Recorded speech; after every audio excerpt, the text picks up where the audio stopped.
খবর আছে। মানে তুই আবার কি খারাপ খবর নিয়ে আসলি?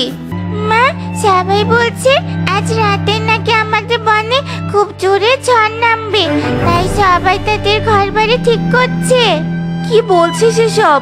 তাহলে তো আমাদের ঘরও ঠিক করতে হবে, নয়তো যে ঝড়ে এই ভাঙা ঘর আরো ভেঙে যাবে। কিন্তু আমার কাছে তো কোনো টাকা নেই, তাহলে কিভাবে ঘর ঠিক করব? মা, কালু আঙ্কেলরা তো অনেক ধনী, তুমি বরং কালু আঙ্কেলের কাছ থেকে কিছু টাকা নিয়ে এসো। হ্যাঁ রে মা, সেটাই করতে হবে। এরপর টুনি তাড়াতাড়ি করে কালুর বাড়িতে চলে যায়। কালু দাদা, কালু দাদা, বাড়িতে আছো? এই টুনি, কি হয়েছে? আমার বাড়িতে এসে এভাবে চিৎকার করছিস কেন? কালু দাদা, শুনলাম আজ রাতে নাকি খুব জোরে ঝড় নামবে, আর ঝড়ে তো আমার ভাঙা ঘরটা ভেঙে যেতে পারে। তোর ঘর ভেঙে যাবে তো আমি কি করব? আমাকে কি তোর ঘর মিস্ত্রি মনে হয় নাকি যে আমাকে ডাকতে এসেছিস? না মানে কালু দাদা, ঘর সারানোর মতো আমার কাছে কোনো টাকা নেই, তাই বলি তুমি যদি কিছু টাকা দিতে তাহলে ঘরটা একটু সারাতে পারতাম। আমি কি টাকার গাছ লাগিয়েছি নাকি তাই তোকে টাকা দিব? ভিখারি কোথাকার! অন্যের কাছে টাকা চাইতে তো লজ্জা লাগে না? আমরা তোকে কখনো টাকা দিতে পারবো না, তবে তোকে একটা উপায় বলে দিতে পারি। তুই যদি বনের বাজারে গিয়ে ভিক্ষা করিস তাহলে অনেক টাকা পাবি। হয়েছে কাকুলি দিদি, তোমাকে আর উপায় বলতে হবে না। এ কথা বলে টুনি মন খারাপ করে সেখান থেকে চলে যায়। মা, টাকা এনেছো? চলো এখন আমরা বাজারে গিয়ে ঘরের সব জিনিসপত্র কিনে নিয়ে আসি। মারে, কালু দাদা যে আমাকে কোনো টাকা দেয়নি, বরং অপমান করে বাড়ি থেকে তাড়িয়ে দিয়েছে। গাছের মটরশুঁটি গুলো বড় হলে তবুও বাজারে বিক্রি করে কিছু টাকা পাওয়া যেত, কিন্তু এত ছোট ছোট মটরশুঁটি তো কেউ কিনেই নিবে না। মা, তাহলে এক কাজ করো, এই ছোট ছোট মটরশুঁটি গুলো দিয়ে আমাদের নতুন করে একটা ঘর তৈরি করো, তাহলে আর কারো কাছে টাকা চাইতে হবে না। তুমি তো ফলমূল দিয়ে অনেক সুন্দর করে বাড়ি বানাতে পারো, আমি তো আগে দেখেছি। হ্যাঁ রে মা, আমি তো ফলমূল দিয়ে ঘর বানাতে পারি। তুই একদম ঠিক কথা বলেছিস। চল তাহলে তাড়াতাড়ি মটরশুঁটি গুলো তুলে ফেলি। এরপর টুনি আর টুকি তাদের উঠোনের মটরশুঁটিগুলো তুলতে থাকে। আর সারাদিনে টুনি মটরশুঁটি দিয়ে সুন্দর একটি ঘর বানিয়ে ফেলে। আর রাত হওয়ার সাথে সাথে আকাশ কালো মেঘে ঢেকে যায়, আর কিছুক্ষণের মধ্যেই খুব জোরে ঝড় বাতাস বইতে থাকে।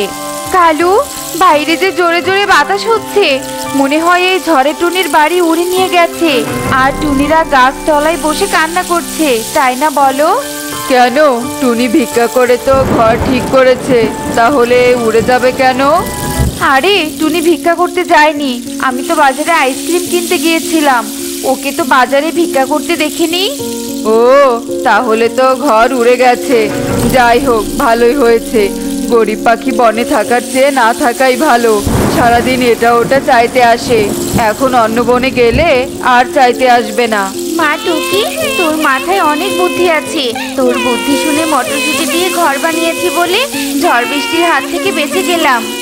মা, আমার মনে হচ্ছে কেউ বিপদে পড়েছে। দেখো দেখো, কি জোরে জোরে কান্নার আওয়াজ আসছে। তুমি কি কান্নার আওয়াজ শুনতে পাচ্ছ? হ্যাঁ রে মা, শুনতে পাচ্ছি। মনে হয় এই ঝড়ে কারো বাড়ি ভেঙে গেছে। তুই ঘরেই থাক, আমি ওই পাখিকে আমাদের ঘরে নিয়ে আসছি। ঠিক আছে মা। এরপর টুনি ঝড়ের মধ্যেই বাহিরে বেরিয়ে আসে আর চারপাশে ভালো করে কাউকে খুঁজতে থাকে, কিন্তু কাউকেই খুঁজে পায় না। ঘর থেকে তো খুব কাছে কান্নার আওয়াজ শোনা গেল, আর এখন দেখছি অনেক দূর থেকে কান্নার আওয়াজ আসছে। মনে হচ্ছে জঙ্গল থেকে এই আওয়াজ আসছে, কিন্তু এত রাতে জঙ্গলে গেলে তো আমি বেঁচে ফিরতে পারবো না। আমার তো কোনো বিপদ হতে পারে, তাই কাল সকালেই জঙ্গলে যাব। এরপর টুনি বাড়িতে চলে আসে, আর এভাবেই সেই রাত কেটে যায়। পরদিন সকাল হতেই ঝড় বাতাস থেমে যায়, আর টুনি ও টুকি জঙ্গলে যাওয়ার উদ্দেশ্যে বাড়ি থেকে বেরিয়ে পড়ে এবং তারা উঠতে উঠতে জঙ্গলে পৌঁছে যায়। মা, জঙ্গলের গভীর থেকে কান্নার আওয়াজ আসছে, চলো আমরা জঙ্গলের গভীরে যাই।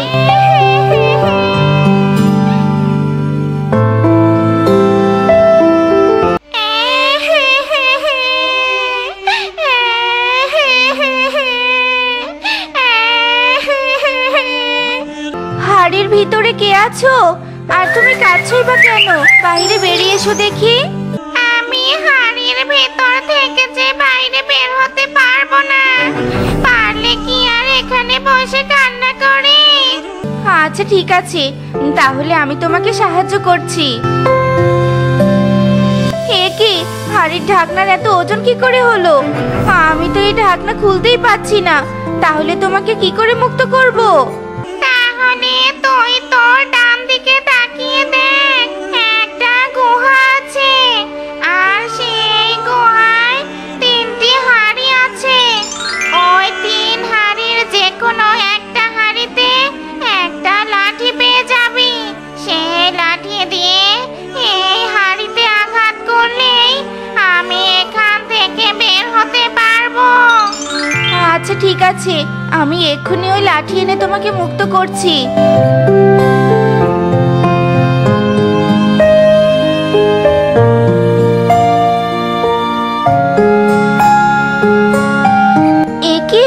এই হাড়িতে তো দেখছি সোনা দিয়ে ভরা, কিন্তু কে এই গুহায় এতগুলো সোনা রেখেছে? দেখি তো বাকি হাড়িগুলো খুলে। ওই পাখিটা তো বলেছে যে কোনো একটা হাড়িতে লাঠি আছে। মা দেখো, এই হাড়িতে তো হীরা দিয়ে ভরা। তাহলে ওই হাড়িতেই বুঝি লাঠি আছে। হ্যাঁ রে মা, আমারও তাই মনে হচ্ছে। এরপর টুনি পরের হাড়িটা খুলতেই সেখানে লাঠি দেখতে পায়।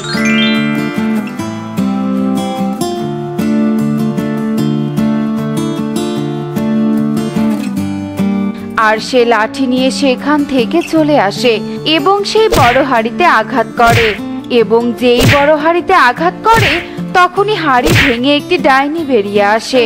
আর ডাইনিকে দেখে টুনি ও টুকি ভীষণ ভয় পেয়ে যায়। তুমি ডাইনি? দয়া করে আমাদের ছেড়ে দাও, ছেড়ে দাও।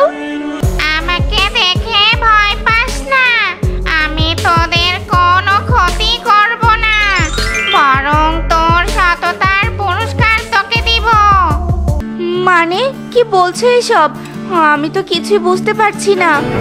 আমি ঝড়ের রাতে এক বন থেকে অন্য বনে যাই আর কান্নার অভিনয় করে পাখিদের আমার কাছে নিয়ে আসি। তারপর তার সততা দেখে তাকে পুরস্কার দেই। তুই অনেক সৎ আর অনেক ভালো পাখি, তা তুই প্রমাণ করে দিয়েছিস। তাই এই সোনার কলস আর হীরার হাড়ি তোকে আমি উপহার হিসেবে দিলাম। না ডাইনি, আমার এতগুলো সোনা হীরার কোনো দরকার নেই। আমি আমার উঠানে মটরশুঁটি চাষ করেই আমার সংসার চালাতে পারবো। না না, তোকে নিতেই হবে। তোর মতো এত সৎ আর ভালো পাখিকে উপহার দিতে না পারলে যে আমি খুব কষ্ট পাবো। আচ্ছা ডাইনি, তাহলে আমাকে সোনারটাই দাও। হীরার হাড়ি আমি চাই না, কারণ বেশি ধনী হলে বিপদও বেশি হয়। এরপর ডাইনি টুনির কথায় খুশি হয়ে সোনার হাড়িটা তাকে দিয়ে দেয়।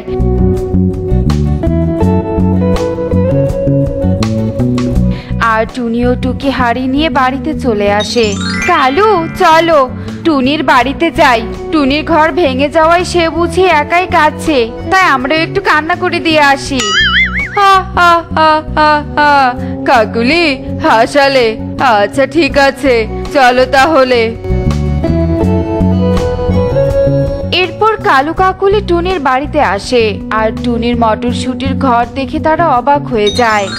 কি কালু দাদা, অবাক হয়ে কি দেখছো? এই ঘর আমি আর আমার মেয়ে নিজ হাতে বানিয়েছি। বলো তো ঘরটা কেমন হয়েছে? সুন্দর হয়েছে রে টুনি। কাকুলি দিদি, তুমি না আমাকে ভিক্ষে করতে বলেছিলে? আসলে নিজের শরীর ভালো থাকলে আর মাথায় বুদ্ধি থাকলে ভিক্ষে করতে হয় না গো। আমাকে ক্ষমা করে দে রে টুনি, আসলে মজা করে বলেছিলাম। তা ভেতরে গিয়ে ঘরটা ভালো করে দেখতে পারি? কেন পারবে না, এসো ভিতরে এসো।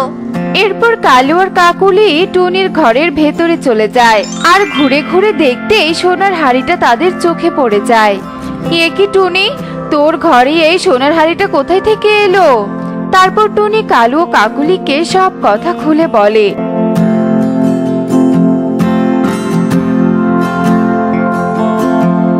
আর সব শুনে কালু কাকুলি তাড়াতাড়ি তাদের বাড়িতে চলে আসে। কাকুলি, টুনি তো বোকা, সোনা আর হীরের 2 হাড়ি না নিয়ে একটা সোনার হাড়ি নিয়ে চলে এসেছে। আর আমরা আজ রাতেই জঙ্গলে গিয়ে ডাইনির কাছ থেকে অনেক কয়েকটা হাড়ি চাইবো, তাহলে আমরা অনেক ধনী পাখি হয়ে যাব। হ্যাঁ কালু, তুমি যা ভেবেছো তাই করব। এরপর কালু কাকুলি রাত হওয়ার অপেক্ষা করতে থাকে।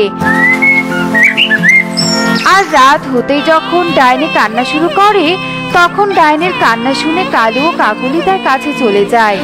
তুমি অনেক বড় বিপদে পড়েছো, তাই না? কেঁদো না দিদি, আমরা তোমাকে সাহায্য করতে এসেছি। এখন বলো কিভাবে তোমাকে মুক্ত করতে পারবো। তাহলে তোদের ডান দিকে দেখ, একটা গুহা আছে, আর গুহার ভিতরে 3টে হাড়ি আছে। সেখানে যে কোনো একটা হাড়িতে একটা লাঠি আছে। সেই লাঠি এনে হাড়িতে আঘাত করলেই আমি মুক্ত হতে পারবো। এরপর কালু কাকুলি গুহার ভেতরে ঢুকে হাড়ি থেকে লাঠি এনে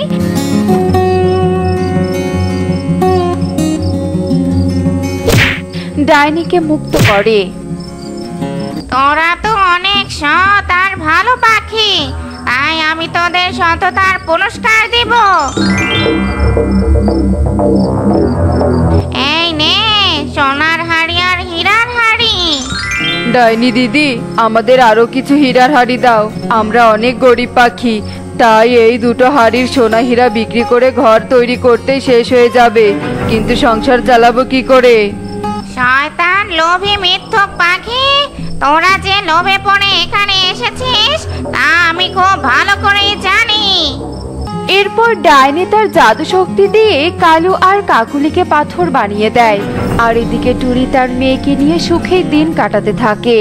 আহারে, আমার বাগানের সব লিচুগুলো এভাবে ঝরে পড়েছে, এখনো লিচুগুলো ঠিক মতো পাকতেই শুরু করলো না, তাতে কিনা বাতাসে সব লিচু পড়ে যাচ্ছে।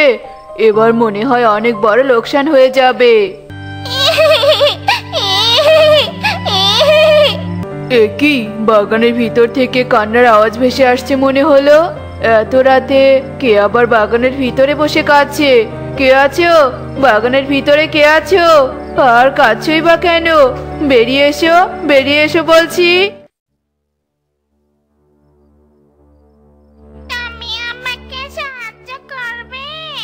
বলো না আঙ্কেল, বলো না। একই, কে তুই? তোকে দেখতে এমন ভয়ঙ্কর লাগছে কেন? ওরে বাবারে, বাচ্চা ভূত, বাচ্চা ভূত! এরপর কালু ভয় পেয়ে সেখান থেকে পালিয়ে যায়। আর টুকির সেই ভয়ঙ্কর আত্মা বলতে থাকে, আমাকে তুমি সাহায্য করলে না তো ছাড়বো না, এবার আমি কাউকে ছাড়বো না। দেখ কবুতর, আমরা তো এর আগে কখনো বনের মধ্যে পিকনিক করতে যাইনি, কিন্তু এবার তো তোরা বললি, আর তাই তোদের কথায় বনে পিকনিক করতে যাচ্ছি। না জানি সামনে কোন বিপদ আসছে। চুপ করো তুমি, তুমি মুখ দিয়ে যা বলবে সেটাই সত্যি হয়ে যায়, তাই কিছু বলার আগে অবশ্যই দুবার ভাববে। এরপর তোতা, টিয়া ও কবুতর ট্রেনের ভিতরে গল্প করতে করতে বনের উদ্দেশ্যে যেতে থাকে। আর কিছুক্ষণ সময় যাবার পর হঠাৎ ট্রেন থেমে যায়, আর তারা বুঝতে পারে যে তারা বনে চলে এসেছে। এই যে দাদা, যাবে নাকি? যাওয়ার জন্যই তো বসে আছি, তা কোথায় যাবে বলো তো শুনি। আমরা তো এই প্রথমবার বনে পিকনিক করতে শহর থেকে এসেছি, তাই এই বনের কোনো কিছুই ভালোভাবে চিনি না। তাই পিকনিক করার জন্য তোমার যে জায়গা ভালো মনে হবে তুমি আমাদেরকে সেই জায়গাতেই নিয়ে চলো। ও মা, তাই নাকি?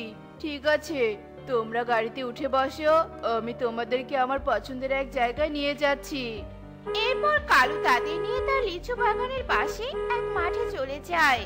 কি পছন্দ হয়েছে তো এই জায়গাটা? হ্যাঁ হ্যাঁ, খুব বেশি পছন্দ হয়েছে। এই নাও দাদা তোমার ভাড়া, আর এত বড় একটা উপকার করার জন্য তোমাকে অনেক ধন্যবাদ। এখন তোমরা দাঁড়িয়ে না থেকে তাড়াতাড়ি পিকনিকের আয়োজন করো।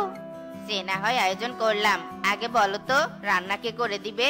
তুমি তো রান্নাটাও করতে জানো না। চুপ কর তোতা, আবারও ঝগড়া করবি নাকি তোরা?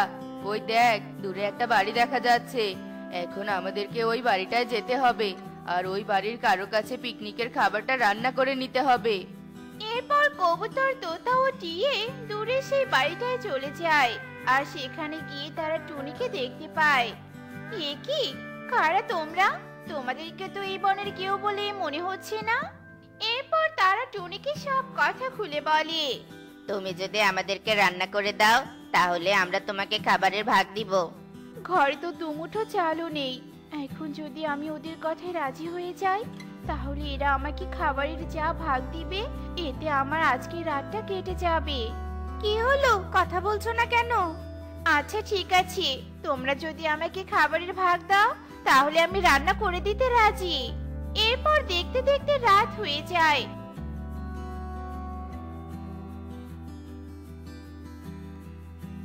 আর রাত হতেই টুনি রান্না করতে চলে যায়।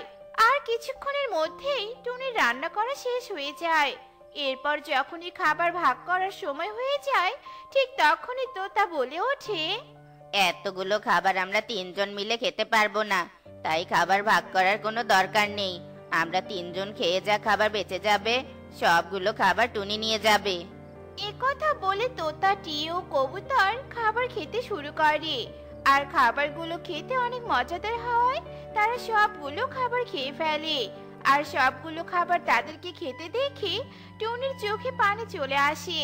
আর সে বলতে থাকে, এ কি, তোমরা আমাকে খাবারের ভাগ দিতে চেয়ে নিজেরাই সব খাবারই খেয়ে ফেললে? তোমরা আমাকে মিথ্যে আশা কেন দিলে বলো তো? এইসব বলে টুনি অনেক জোরে জোরে কাঁদতে থাকে। আর টুনির পাশে লিচু বাগানে ছিল টুকির ভয়ঙ্কর আত্মা। আর টুনির কান্না শুনে টুকি সেই আত্মা চলে আসে। আর তার আগমনে চারপাশে প্রচন্ড বেগে বাতাস বইতে শুরু করে। তোমরা আমার মাকে খাবারের ভাগ কেন দিলে না? বলো, বলো, আমাকে বলো। তোমরা আমার মাকে মিথ্যে কথা কেন বলেছো? আমি তোমাদেরকে ছাড়বো না। আমি তোমাদের গার মোটকে ছাড়বো। ওরে বাবা রে, ভূত ভূত, বাচ্চা ভূত! পালাও পালাও, বাঁচতে চাইলে পালাও। এরপর তোতা, কবুতর ও টিয়ে ভয়ে সেখান থেকে পালিয়ে যায়। টুকি, আমার টুকি মা, তুই আমাকে ছেড়ে কোথায় চলে গিয়েছিলি রে মা? আমি যে অনেক খুঁজেছি তোকে, কিন্তু কোথাও খুঁজে পাইনি। আর তোর এমন ভয়ঙ্কর অবস্থা কি করে হলো রে মা? কি করে হলো? আমি তোমাকে ছেড়ে চলে যেতে চাইনি মা, কিন্তু ওরা আমাকে বাঁচতে দেয়নি। তুই কার কথা বলছিস রে মা? কে তোকে বাঁচতে দেয়নি? বল আমাকে, আমাকে সব বল। শোনো তবে, আজ থেকে বেশ কিছুদিন আগে আমি কনকদের সাথে এই লিচু বাগানে এসেছিলাম। এই নে কুহু, এই 3টে আপেল তোর, আর এই 3টে আপেল আমার। একে, তোমরা দুজন মিলে সব আপেল ভাগ করে নিলে কেন? আমাকে আপেল দিবে না নাকি? না টুকি, আমরা তোকে আপেল দিতে পারবো না। কেন পারবি না? আমিও তো তোদের সাথে আপেল খুঁজতে গেছিলাম। তাহলে আমাকে ভাগ দিবি না কেন? হ্যাঁ কনক, চোখে তো ঠিক কথাই বলেছে। আপেলের ভাগ চোখে কেউ দিতে হবে, কিন্তু আমাদের কাছে তো আর আপেল নেই। চল চোখে, আমরা চোখে আপেল কিনে দিব। এরপর ওরা আমাকে আপেল কিনে দেওয়ার নাম করে এক গভীর জঙ্গলে নিয়ে যায়। আর আমার পেটে ছুরি চালিয়ে আমাকে মেরে ফেলে। আর আমি এই কথা কালু আঙ্কেলকে জানানোর জন্য অনেক চেষ্টা করি। আর তাই সেদিন রাতে আরে, আমার বাগানে সব লিচুগুলো এভাবে ঝরে পড়েছে। এখনো লিচুগুলো ঠিক মতো পাকতেই শুরু করলো না, তাতে কিনা বাতাসে সব লিচু পড়ে যাচ্ছে। এবার তো মনে হয় অনেক বড় লোকসান হয়ে যাবে। এ কি, বাগানের ভিতর থেকে কান্নার আওয়াজ ভেসে আসছে মনে হলো। এত রাতে কে আবার বাগানের ভিতরে বসে কাঁদছে? কে আছো? বাগানের ভিতরে কে আছো? আর কাঁদছই বা কেন? বেরিয়ে এসো বলছি, বেরিয়ে এসো। তুমি আমাকে সাহায্য করবে?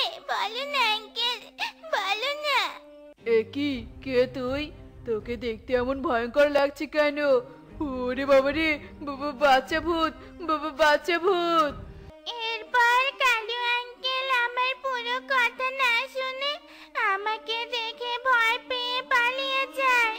তুমি ওদেরকে পুলিশে দাও মা, আমার মৃত্যুর প্রতিশোধ নাও।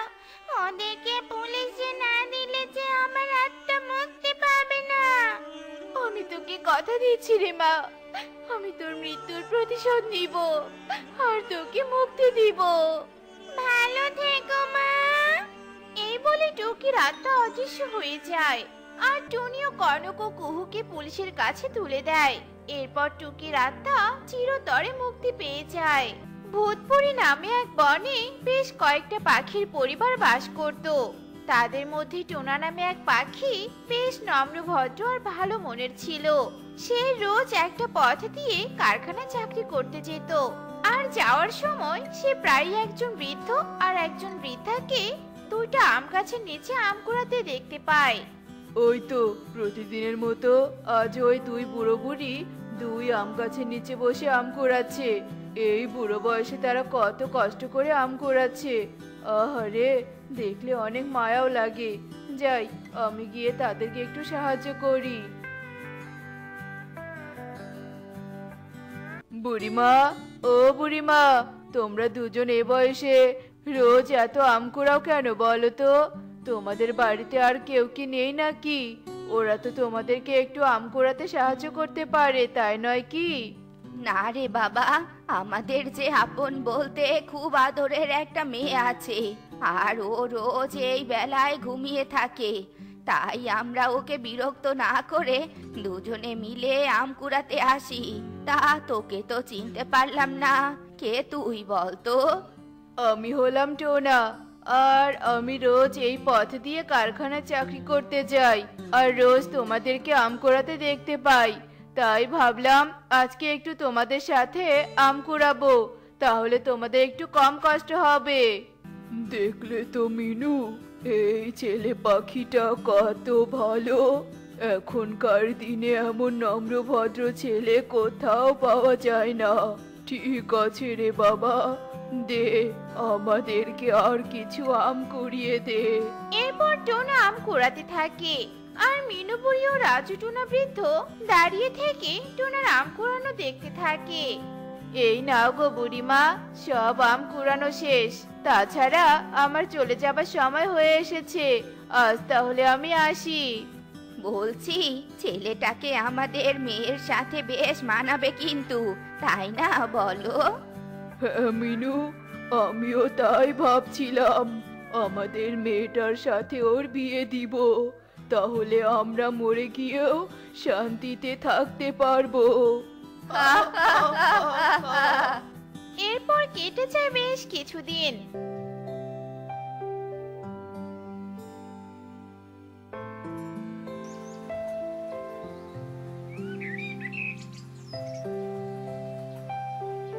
আর টোনাও এভাবে রোজ কারখানা যাওয়ার সময় দুই বুড়ো বুড়িকে আম কুড়িয়ে দিত।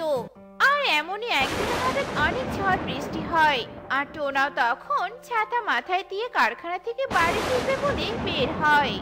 ও বুড়িমা, এই বৃষ্টিতে তোমরা এভাবে ভিজছো কেন?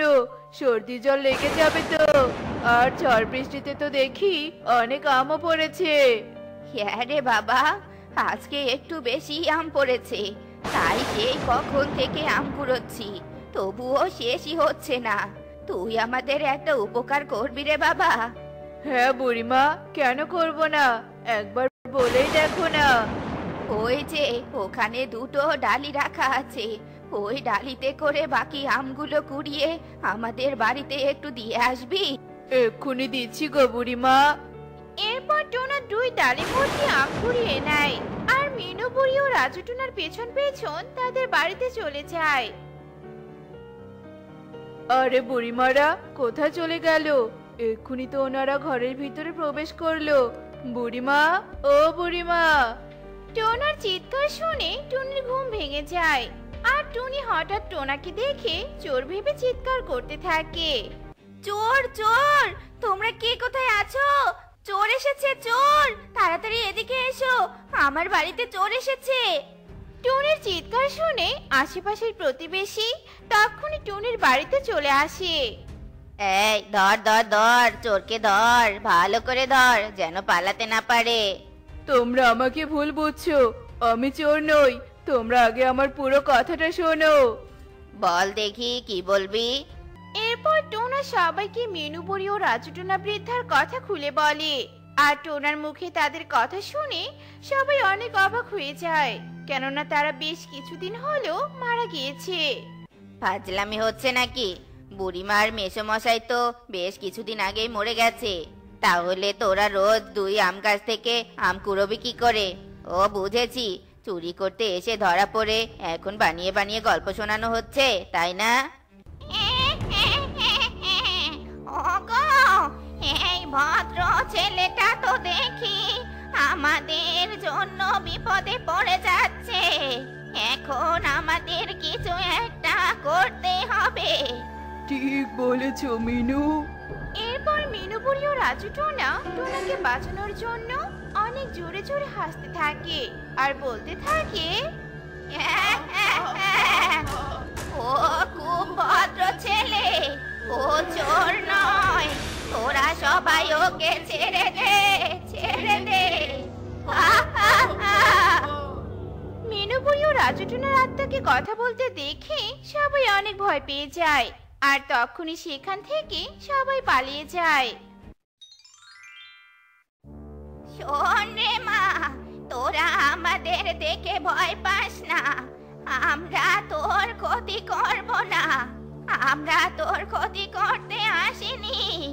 আমরা যে বাবা মা, তোকে একটা ভালো ছেলের সাথে বিয়ে না দেওয়া পর্যন্ত আমাদের আত্মা মুক্তি পাবে না। আর আজকে মনে হয় আমাদের মুক্তি পাবার দিন এসে গেছে। আমরা তোর বিয়ের জন্য একটা ভালো ছেলে পাখি পেয়ে গেছি। সে আর কেউ নয়, সে যে তোর সামনেই দাঁড়িয়ে আছে। তুমি কি এই ছেলেটার কথা বলছো বাবা? কিন্তু আমি তো ওকে ভালোভাবে চিনিও না। কিন্তু আমরা খুব ভালো করে চিনি টোনাকে। টোনা খুব ভালো ছেলে রে মা। কিন্তু বুড়িমা, আমি টুনিকে বিয়ে করে কি খাবো? আমার যে অল্প টাকার চাকরি, তা দিয়েই কোনো রকম সংসার চলে। ও নিয়ে তুই ভাবিস না রে বাবা। আমাদের দুই আম গাছের নিচে অনেক স্বর্ণ মুদ্রা গয়না লুকিয়ে রাখা আছে। তোমরা সেগুলো নিয়ে একটা উন্নত মানের ব্যবসা শুরু করো। দেখবে তোমাদের আর কোনো সমস্যা হবে না। এ কথা বলে মিনু বুড়ি ও রাজু টোনার আত্মা অদৃশ্য হয়ে যায়। এদিকে টোনা ও টুনিকে বিয়ে করতে রাজি হয়ে যায়। অন্যদিকে তোতা দূর থেকে লুকিয়ে থেকে তাদের সব কথা শুনে নেয় আর স্বর্ণমুদ্রা পাওয়ার লোভে তখনই দুই গাছের নিচে চলে যায়। আর যেই না কোদাল দিয়ে খুঁড়তে যায়, ঠিক তখনই মিনু বুড়ি ও রাজু টোনার আত্মা তার সামনে চলে আসে। এই তোতা, তোর এত বড় সাহস! তুই আমাদের জমানো গুপ্তধন চুরি করতে এসেছিস। আজকে তুই বেঁচে ফিরতে পারবি না। ওরে বাবারে, মেরো না, আমাকে মেরো না, আমি আর কখনো চুরি করব না। এরপর তোতা ভয় পেয়ে সেখান থেকে পালিয়ে যায়। অন্যদিকে টোনা ও টুনি বিয়ে করে এসে দুই গাছের